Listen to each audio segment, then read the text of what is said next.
রাজ্য সরকারি শ্রমিক কর্মচারী ও শিক্ষকদের সংগ্রামী যৌথ মঞ্চ এবং যুক্ত মঞ্চের ডাকা ধর্মঘটকে ঘিরে উত্তেজনা ছড়ালো সিউড়িতে। বুধবার সকালে সিউড়িতে জেলা শাসকের দপ্তরের সামনে ধর্মঘটের সমর্থনে প্রচার কর্মসূচি চালাচ্ছিলেন আন্দোলনকারীরা। অভিযোগ, সেই সময় শাসক দলের কর্মচারী সংগঠনের কয়েকজন সেখানে এসে আন্দোলনকারী মহিলাদের কয়েকজনকে হেনস্থা করেন। এর জেরেই পরিস্থিতি উত্তপ্ত হয়ে ওঠে। হেনস্থার প্রতিবাদে আন্দোলনকারীরা অভিযুক্তদের তাড়া করলে তাদের মধ্যে দু একজন ছুটে জেলা শাসকের দপ্তরের ভেতরে ঢুকে পড়েন। তাদের ধাওয়া করে ধর্মঘট সমর্থকরাও দপ্তরের সামনে পৌঁছে গেলে সেখানে তুমুল উত্তেজনার সৃষ্টি হয়। পরিস্থিতি নিয়ন্ত্রণে আনতে পুলিশ জেলা শাসকের দপ্তরের মূল ফটক বন্ধ করে দেয়। এরপর ধর্মঘটকারীরা সেখানেই অবস্থান বিক্ষোভ শুরু করেন এবং পুলিশের সঙ্গে বচসায় জড়িয়ে পড়েন। পরে কিছুক্ষণ বিক্ষোভ দেখানোর পর আন্দোলনকারীরা সেখান থেকে মিছিল করে চলে যান। আমরা শান্তিপূর্ণভাবে আপনারা তো এতক্ষণ ধরে অনেকের কাছেই শুনলেন যে আমরা শান্তিপূর্ণভাবে অবস্থান করছিলাম এখানে, যাতে কর্মচারীদেরকে আবেদন করছিলাম আমাদের দাবি দেওয়া যাতে সাকসেসফুল করার জন্য। আমরা চাইছিলাম যে কর্মচারীরা যাতে আমাদের সঙ্গে সামিল হয়।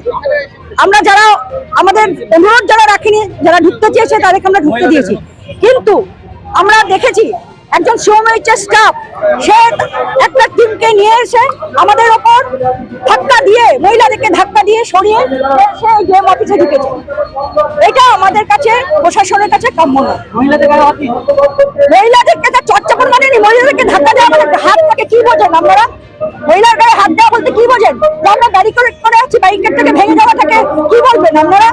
সেটাই হয়েছে, সেটাই হয়েছে। এটা প্রশাসন, এটা প্রশাসন হস্তক্ষেপ করার জন্য মঞ্চ, সংগ্রামী যৌথ মঞ্চ সহ অন্যান্য সংগঠনের ডাকে সারা পশ্চিমবাংলা জুড়ে আজকে ধর্মঘট ছিল এবং ধর্মঘট চলছে, সারা পশ্চিমবাংলায় চলছে। এবং এই চলার মধ্য দিয়ে আমরা সুস্থভাবে যে পরিবেশ তৈরি করে আমরা ধর্মঘট করার জন্য যে আহ্বান জানাচ্ছিলাম কর্মচারীদের কাছে, হঠাৎ একদল এই শাসক শ্রেণীর দলদাস চাটুকার তারা এসে আমাদের মহিলাদের গায়ে হাত দেয়, আমাদের প্ল্যাকার্ড ছিঁড়ে দেয়, কর্মচারীদের গায়ে হাত দেয়। এর থেকে প্রমাণিত হলো যে আমরা পাহাড় প্রমাণ বঞ্চনার সামনে দাঁড়িয়ে থেকেও পেনশনার্সরা পাহাড় প্রমাণ বঞ্চনার সামনে দাঁড়িয়ে আছে, সুপ্রিম কোর্টের রায়কে অবমাননা করছেন, মানছেন না, তা সত্ত্বেও মহিলাদের গায়ে হাত দিল।